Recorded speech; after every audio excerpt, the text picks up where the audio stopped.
We bought this 1965 Volvo on a whim. The seller told us it had been in storage for roughly 10 years, but the tags on the license plates are from 1989. That's 32 years ago. So as you can imagine, all major systems on the car need a bit of refreshing. After our preliminary inspection, we made some parts orders, and it adds up quickly. First on the list, some gaskets, $68. Next thing we needed was a fuel pump. That's another $50. Missing dipstick, $14 for this poorly packaged item. Thanks, eBay. Then we decided we needed new clutch hydraulics. That's another $133. Carburetor rebuild kit, $175.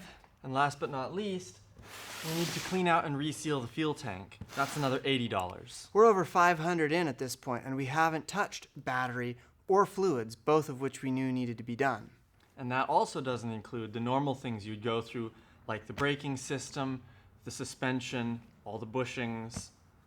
It takes a lot to get an old car back on the road. Our main goal is to get the car running and driving under its own power. And in order to do that, we need to start by cleaning out the fuel system. The tank has decades-old gas in it that has clogged up fuel lines, the fuel pump, and the carburetors. So we're going to need to pull the tank out and clean out the fuel lines that run up to the fuel pump, and rebuild the carburetors. These older Volvos have twin SU carburetors. That poses two small challenges.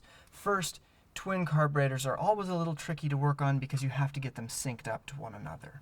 Second, SU carburetors are apparently a little tricky to work on. Fortunately, our uncle sent us an SU carburetor toolkit that he had from working on older cars. Once the fuel system is done, we also need to refresh the cooling system before we can run the engine. That'll involve pulling the radiator out to flush it, flushing out the block, and replacing the thermostat.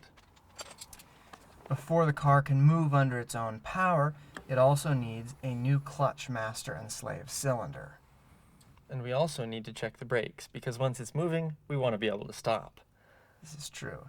And once that engine runs, we're going to want to drive this car. Yes.